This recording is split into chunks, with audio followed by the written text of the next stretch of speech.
além de ser uma cidade riquíssima, era uma cidade extremamente cultural, ela vivia muito da grana das pessoas que faziam turismo religioso, porque o templo de Diana era uma coisa majestosa, ele tinha colunas de 220 metros de altura. Imagina a suntuosidade disso aí. Levou 200 anos para ser construído. Hoje as miniaturas delas estão no Museu do Vaticano ou no museu lá do Louvre. Estão fazendo turismo também lá no certo tempo de Salomão. Então, exatamente. Ora, como é que você acha que o cidadão lá pagou a construção do templo? Com turismo religioso. O turismo religioso. No início ele cobrava taxa para entrar. Na época era R$40. Hoje talvez seriam 50. Multidão barata. Olha, como também do próprio templo da grande Diana, deusa Diana, ser estimada em nada, e ser mesmo destruída a majestade daquela que toda a Ásia e o mundo adoram. Ou seja, ele agora lá, colocando em risco, olha lá, ouvindo isso, encheram-se de furor e clamavam: grande é Diana dos Efésios. Você pode imaginar um cara fazendo um discurso inflamado?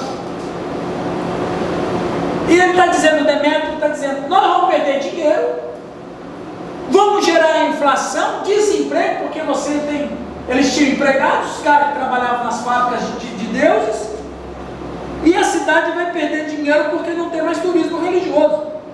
Foi a cidade tomada de confusão, e todos a uma arremeteram para o teatro, arrebatando os macedônios Gaio e Aristarco, companheiro de Paulo, querendo este apresentar-se ao povo, não lhes permitindo os discípulos.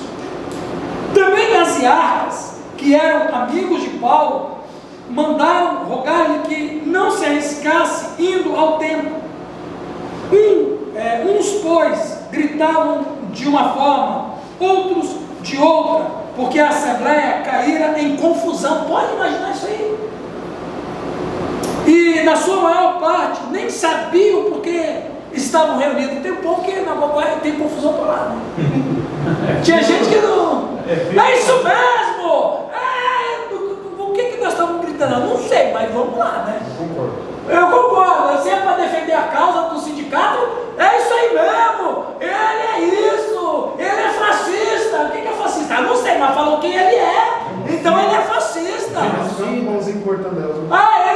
Ele é genocida. Mas por que ele é genocida? Não sei, mas está falando que é para dizer, então vamos dizer genocida. Então tem gente que nem sabe o que está no meio da confusão. É aqui, ó. Eu já estava aqui dizendo isso. Tinha pouco mortadela. Com certeza tinha pouco mortadela. Então tiraram Alexandre dentre a multidão, impelindo os judeus para a frente. Este, acenando com a mão, queria falar ao povo.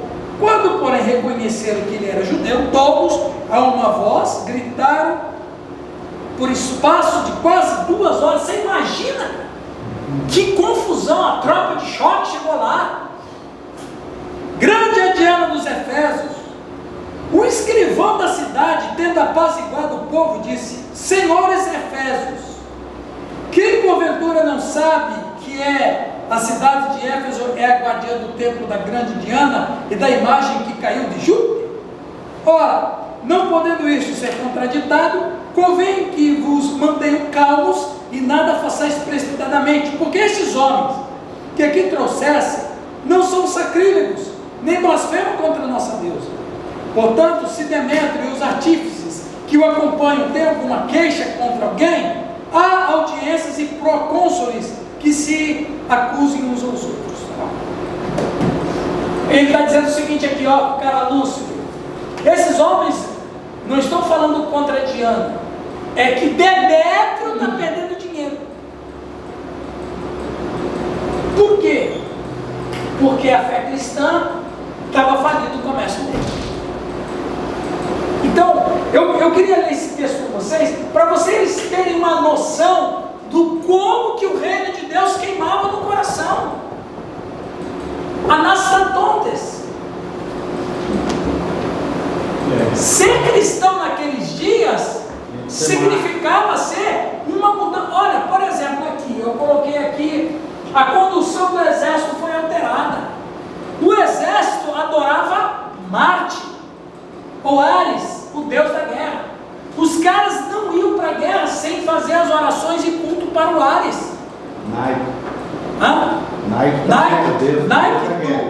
Nike, do grego Nikos, que significa vitória, né? Nike, que é o tênis, né, dos esportistas, significa vitorioso. Legal. Por isso que a marca Nike está ligada com o esporte, vitória. Então, irmãos,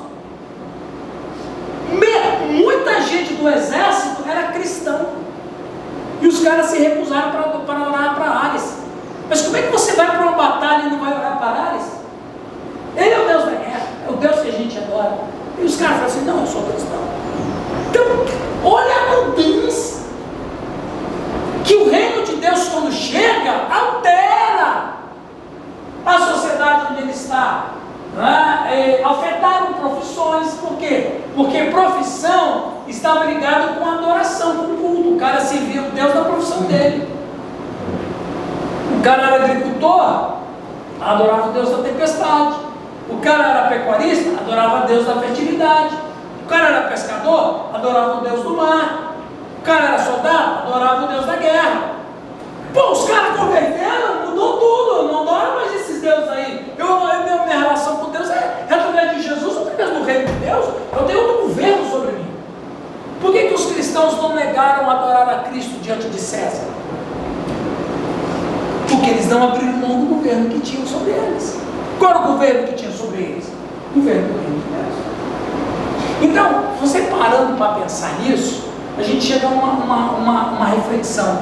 Como que os nossos irmãos, como que os nossos cristãos estão vivendo no mundo? Qual é o nível?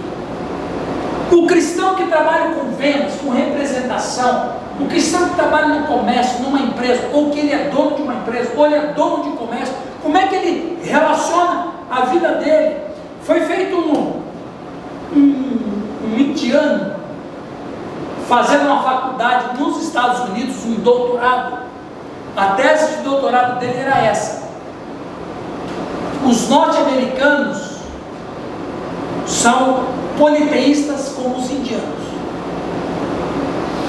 O professor de doutorado dele, o mentor da tese dele, falou bem assim: você vai ter dificuldade de provar isso aqui.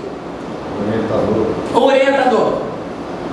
orientador disse: você vai ter dificuldade de provar isso aqui, porque a cultura norte-americana, ela é cristã, portanto monoteísta.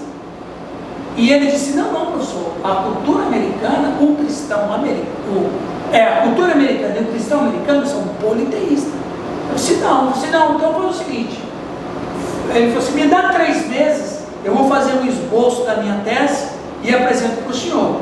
Eu falei assim: não, tudo bem, você pode fazer a sua tese, me traga o esboço, mas se você não me convencer, você perdeu 3 meses de estudo. Eu falei: tudo bem. Aí passou 3 meses, ele chegou lá e o professor disse: então, mudou de ideia? Eu disse: não só mudei de ideia, como eu tenho aqui a prova de que os americanos são politeístas. Aí o professor: então me explica aí. Ele disse assim: olha, oficialmente os norte-americanos têm um Deus, que é Jesus, e eu estudei sobre Jesus. Jesus é maravilhoso mesmo, e ele é Deus mesmo. Isso aí não tem como duvidar. O que ele fez, o que ele falou, como ele falava, realmente Jesus era Deus. E o americano, ele acredita em Jesus como Deus, e é mesmo, e a igreja está aí para provar isso aí. Só que daí, professor, quando os americanos vão fazer negócio, é outro Deus que eles adoram, porque o negócio que eles fazem, Jesus não aprova. Quando eles vão fazer relações internacionais, não é Jesus que eles adoram, porque o tipo de relação internacional que eles fazem, Jesus não aprovaria isso. Os americanos, quando vão fazer ações militares fora do país, não é Jesus que eles adoram, é outro Deus que eles adoram. Não tem nada a ver com Jesus na Bíblia. Quando eles estão nas relações familiares, não Eles adoram outro Deus, que não é o Jesus da Bíblia. Então, os americanos são como nós indianos. Para cada situação tem um Deus diferente. Imagina a apresentação. É chocante. É chocante. Então você tem um indiano que vem de uma cultura politeísta, que chega num país que tem uma cultura monoteísta, mas na prática ele é politeísta, porque ele adora Jesus e as relações que ele tem de vida. A grande igreja evangélica politeísta. Vamos chegar lá. A grande crise nossa. É grande crise nossa. As igrejas evangélicas cresceram e o Brasil não mudou. Exato, vou falar disso. Guarde essa palavra para o último encontro. Já dei. Não guarda não. Não, vamos falar disso aí na próxima aula. Então veja, o que... O mais correto falar é algumas igrejas assim. Não generalizar. Ainda mais que a gente está gravando aqui. Então, Com mais cuidado. guarda isso aí. Tem gente que pega um áudio desse, né, Irã? Uma gravação dessa e tal, e já generaliza, todo mundo está corrompido, perdido e tal. Existem duas igrejas paralelas, né? Uma igreja do reino e a igreja humanista. Nós vamos, no próximo encontro, vamos estudar o reino de Deus e a realidade brasileira. E a gente vai tratar isso aí como uma cirurgia, com profundidade. Inclusive, se você quiser trazer, se puder trazer mais pessoas da sua comunidade para assistir essa última aula, reino de Deus e a realidade brasileira. Tratar isso aí. Ok?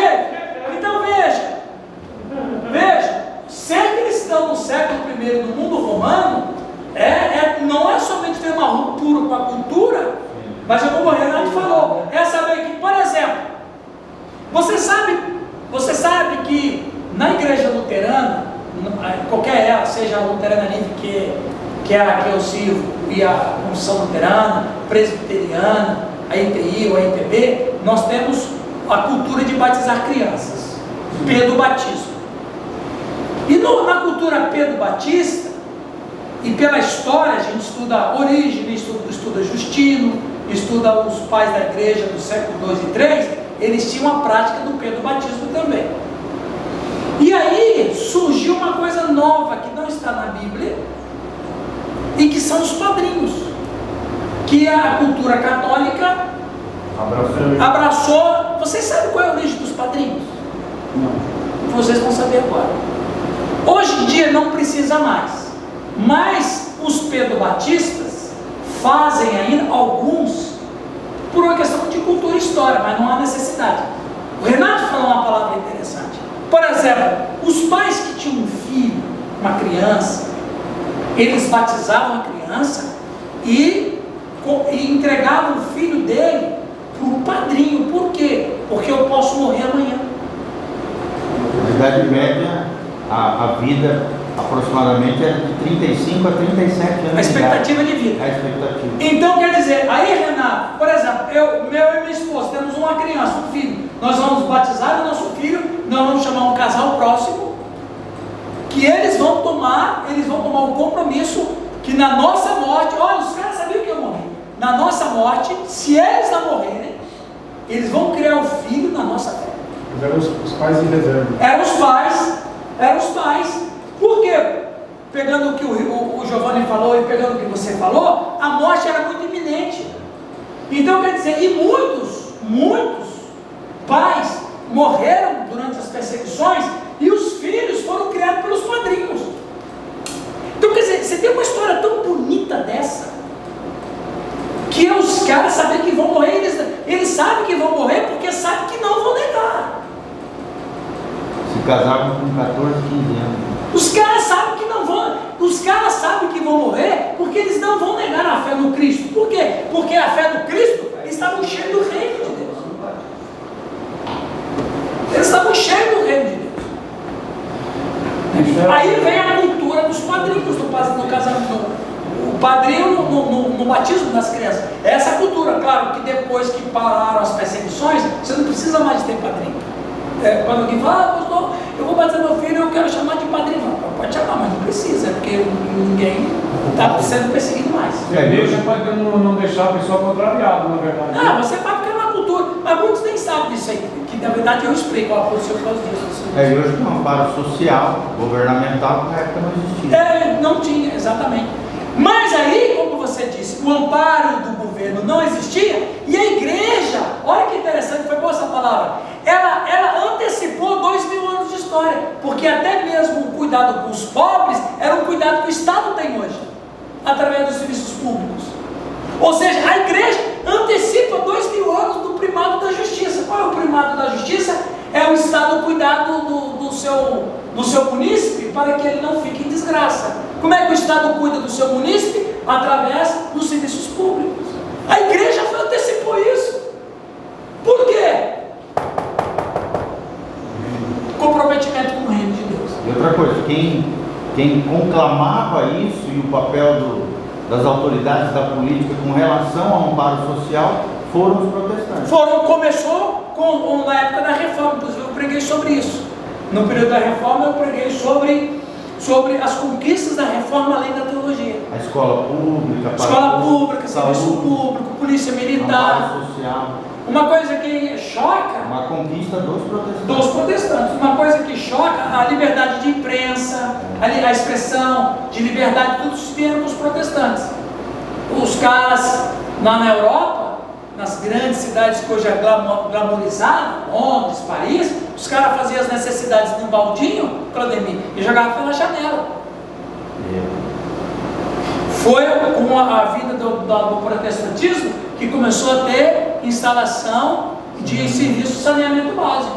Foi com a reforma, senão até hoje o Zé Carlos estava fazendo um baldinho e jogando pela janela. Entende? Então você vê, quando o reino de Deus chega, tudo muda, transforma. Né? Continua ali, estamos terminando, gente. Alguém lê para nós?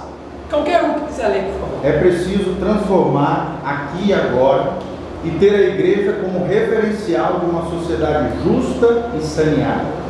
Nós encontramos sociedades no mundo onde não há criança nas esquinas, onde não há velhos desamparados, onde não se encontra famílias passando fome, onde não há violência pavorosa, onde há sinais de maior justiça, e isto são transformações que apontam para o reino de Deus. Você pega lá os países da Escandinávia. Canadá. Por que os caras são daquele jeito? Princípios do reino de Deus. Os caras não são convertidos, os caras casam, tem casamento homossexual e outras coisas mais, mas esse princípio de justiça está lá. Você tem a taxa de analfabetismo é zero. Lá na Suécia, as mulheres grávidas ganham um auxílio num valor nosso, dinheiro de 15 mil reais até nascer o bebê. Outra coisa, no Canadá, as mulheres têm um amparo social quando engravidam de 2 anos. E na Alemanha, 3 anos. Tudo bem que os caras não são convertidos a Cristo, mas a presença do reino de Deus está lá, porque alguém lançou essa semente séculos atrás, lá e os caras mantiveram isso.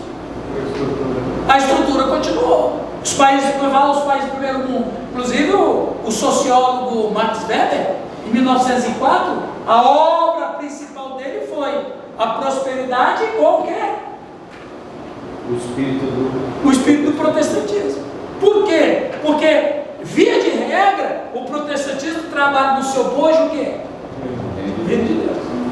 Ele só teve uma perspectiva errada nesse livro. Não, sim, mas se você pensar que o cara não é cristão... Sim. Ele falou como um fator negativo, e na verdade não foi positivo. Foi positivo. Continuando. O conceito prático de transformação. Estamos terminando. Como é que nós vamos tudo isso que nós estamos falando aqui, aprendendo com a igreja primitiva? Qual o conceito prático disso aí? Primeiro, alguém lê para nós? Evangelístico. A melhor contribuição que podemos dar ao Brasil é ganhar o maior número de brasileiros para o Evangelho. Exatamente. Nós queremos ganhar os brasileiros para Cristo e não para a religião. Para o reino. Para o reino. Então, vamos falar de isso com mais profundidade na última aula. Continua, Márcio. Discipulado é o ensino da cidadania do reino de Deus e não somente afirmar a certeza da salvação. O que é o discipulado? O discipulado não é só aquele livrinho, né? Mas é a vida. Discipulado é a vida inteira. Aprendendo sempre. O pastor, ele é o discípulo de todo o seu rebanho. E o seu rebanho é discípulo de todo mundo que chega novo na fé. Nós somos um reino de discipulados, discipuladores. Então o discipulado não é aquele livrinho que a gente ensina para o cara lá a ser membro da igreja. Como é que chama lá na Renovada, Nilton? Chama Classe de novos Vida na membros. Vida. Rapaz, igreja relevante é outra conversa. Eu vim com classe de membros, olha aí, ele veio em vida na vida, que é a mesma coisa. Mas é muito mais do que isso, muito ensinar lá, Renato, o que a igreja batista acredita. A igreja batista acredita na Bíblia assim, batismo assim, a ceia assim, dentro da história assim, mas isso não é.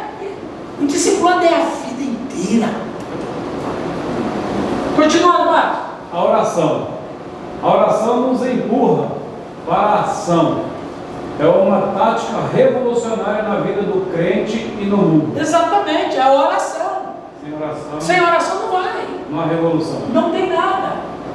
Profetismo é ação de denúncia e enfrentamento da realidade. Quem começou isso foram os profetas de Israel. Exatamente, falta profetismo na gente. Porque a gente está mergulhado, Claudemir, no politicamente correto. Falta você falou hoje, agora comigo aqui no intervalo, fala, meu irmão, eu amo você, você é uma pessoa importante para mim, mas essa sua relação está errada. Eu não concordo com essa relação sua. Falta profetismo. Falta o irmão chegar para o outro e dizer assim, meu irmão, isso que você está fazendo na empresa é errado. Ô, meu irmão, você é dono da empresa, o que você está fazendo não é cidadão do reino, não faz isso. Falta profetismo na vida da gente. Não, mas a gente não quer falar não, porque eu vou ofender, daí eu vou sair, ele vai sair da igreja e ele dá um bom dízimo, então faz de conta que está tudo legal. Falta profetismo. Fala, meu. Tem uma experiência lá, lá veio um pastor de Sorriso. Aí ele veio lá para cá, aí fazendo um serviço para ele, né? Daí uma vez ele começou a falar que não sabe o que Deus trouxe ele ali para fazer e tal, né? Aí eu sentei com ele, Deus me trouxe você para fazer isso, Deus me trouxe aqui para você aprender o que é ser uma família, porque a família está tudo estruturada. Rapaz, Você aprendeu o que é para ser família, né? Trazer seus filhos para o culto, investir nos teus filhos, investir na tua família, desmontar o cara. O cara veio como ser médico, não tem nada. Na verdade, o cara veio para aprender, né? Esse aqui, ó. O que falta? Falta profetismo. É isso aí, Oswaldo. O profetismo é isso, é denunciar o que está errado.